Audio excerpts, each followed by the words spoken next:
Oi, tudo bem com vocês? Eu sou a Mari, professora de História, e hoje daremos continuidade ao tema Primeira Guerra Mundial. Essa é a aula de número 2. Aula de número 1, na qual eu falo sobre as causas, sobre a formação de alianças entre os países europeus, sobre o conflito entre esses países mesmo antes da guerra, sobre o estopim para que a guerra acontecesse. Tudo isso está na aula de número 1 e o link está logo abaixo na descrição desse vídeo. Vale a pena assistir. E antes de darmos início ao nosso conteúdo, deixe o seu like e se ainda não se inscreveu ao canal, por favor. Sem mais delongas, vamos à aula. A Primeira Guerra Mundial, ela se inicia no dia 1º de agosto de 1914. Primeiro conflito é entre o Império Húngaro e a Sérvia, devido ao atentado ao seu herdeiro, ao herdeiro do Império Húngaro. No início dessa guerra, houve uma empolgação muito grande por meio dos jovens, que estava ali cego, a vontade de defender o seu país, tanto que não viu o perigo, o risco que estava correndo, indo para o campo de batalha. Muitos jovens se alistando ao exército voluntariamente, enfim. A Primeira Guerra Mundial ela se divide em dois períodos muito distintos, que é a Guerra de Movimento, na qual os países invadem o território do inimigo. Essa guerra de movimento, ela foi muito curta, Depois tem a Guerra de Trincheiras. Que é uma trincheira? Um grande buraco que vai quilômetros de distância. Pois bem, vamos falar de cada uma desses períodos da guerra, um pouquinho de cada. A Guerra de Movimento, no início, lembrando que ela só foi de 1914 a 1915, foi muito curtinha, Então, no início dessa guerra, a Alemanha, que fazia parte da Tríplice Aliança, ela se via cercada de inimigo por dois lados. Na frente oriental estava a Rússia, na frente ocidental estava a França.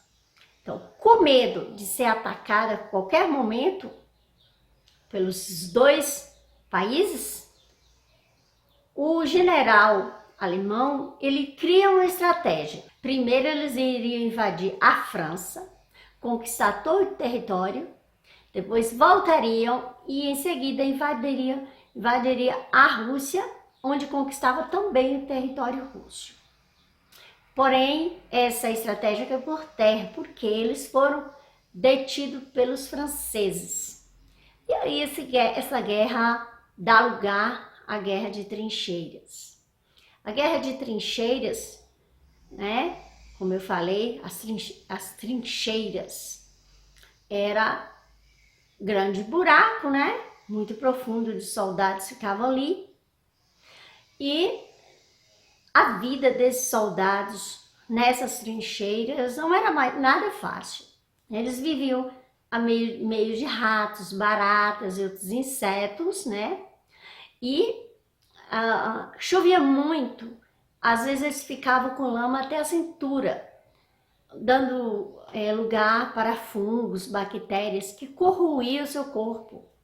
Teve soldados que perdeu o pé, perdeu parte da perna por conta dessas doenças nas trincheiras.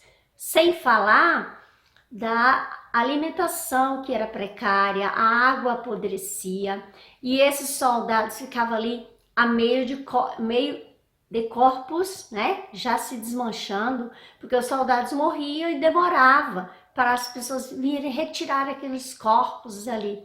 Então era muito difícil a vida nas trincheiras, sofrida, e essa guerra foi muito lenta. O avanço entre uma trincheira e outra era muito demorado.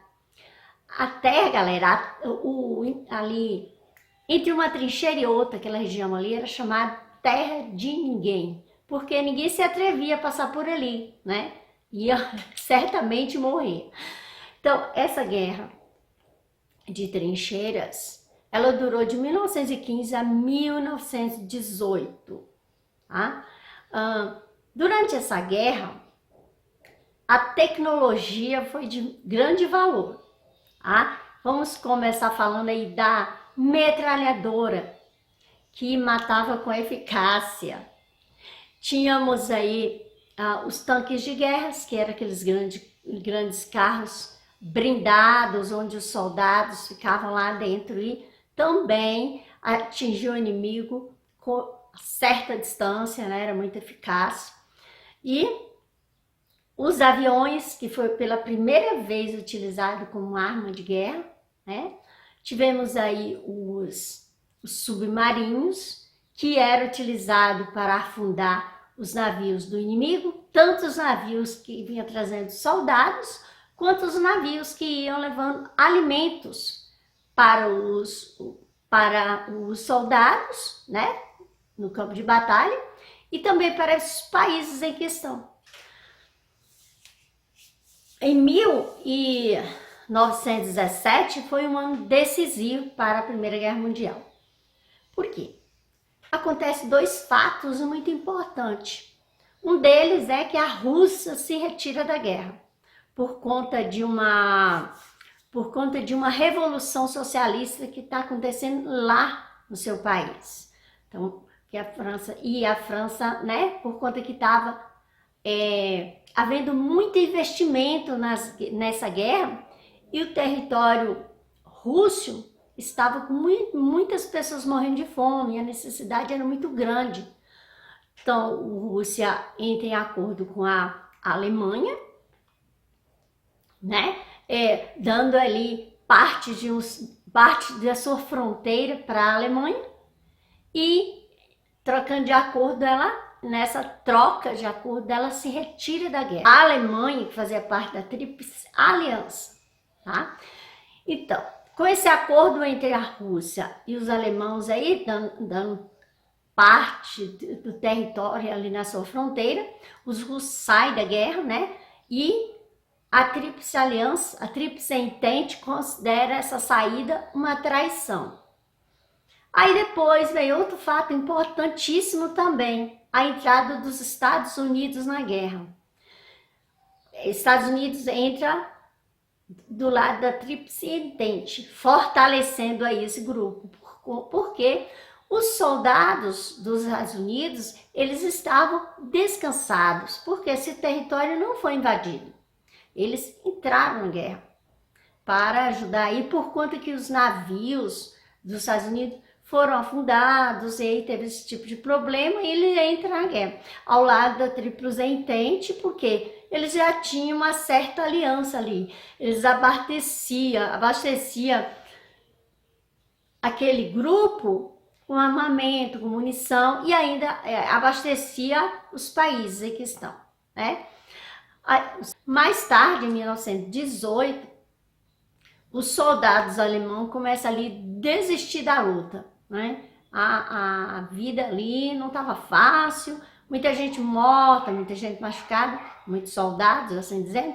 A Alemanha se retira da guerra, com medo de haver em seu país uma revolução socialista, né? Como aconteceu na Rússia, que os territórios eram próximos. Na saída da guerra, o território alemão ali acaba se tornando uma república, e aí, sim, e dessa forma a guerra chega ao fim. As consequências da guerra. Falando que quem vence, o grupo que vence a guerra é a Tríplice Entente, que é a vitoriosa, se é que há vitoriosos em uma guerra. Então, pessoal, as consequências dessa guerra: 10 milhões de mortos, 20 milhões de mutilados, né? O declínio da Europa, que a Europa ficou destruída com a guerra, a economia, a inflação, tudo virou uma bola de neve. A ascensão dos Estados Unidos, que com essa guerra e com a Segunda Guerra Mundial também, né? Os Estados Unidos ganhou bilhões de dólares, porque eles abasteciam todos os países, né? E Estados Unidos também, com o fim da guerra, sabia que ia render muitos dólares para os seus cofres, porque eles iam abastecer tanto os países vencedores, né, quanto os perdedores. Então, para os Estados Unidos, tudo seria lucro, assim dizendo. Então, é uma das consequências, né, a ascensão dos Estados Unidos, que se torna a maior potência mundial, né? Temos a crise das democracias liberais, né? O nazismo na Alemanha, o fascismo na Itália, também se inicia depois da guerra. Temos a criação da Liga das Nações, né? Instituição internacional com o objetivo de preservar a paz mundial. O tratado mais importante que teve foi o de Versalhes. Esse prejudicou demais a Alemanha. Acusou a Alemanha pela guerra. A Alemanha vai ter que assinar aí as condições, assim dizendo, que o país vai ter que cumprir, né? Uma das condições que tinham, né, que a Alemanha teve que assinar e cumprir, logicamente, a Alemanha teria que devolver o território de Alsácia-Lorena para a França. Segundo, em questão militar, a Alemanha só poderia ter 100 mil homens. A Alemanha foi extinta da marinha, da aviação, perde também todas as suas colônias da África, principalmente da África, e ainda terá que pagar uma milionária indenização para os países da guerra, os países que foram prejudicados na guerra, né? Porque, afinal de contas, a Alemanha foi considerada culpada pela guerra.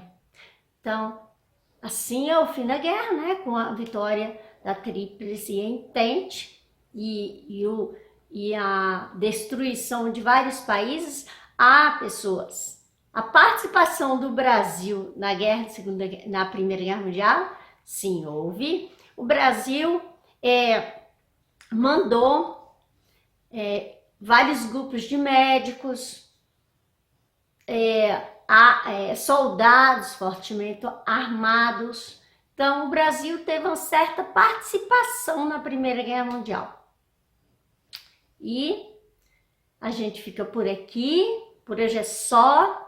Beijo no coração. Aguardo vocês na próxima aula.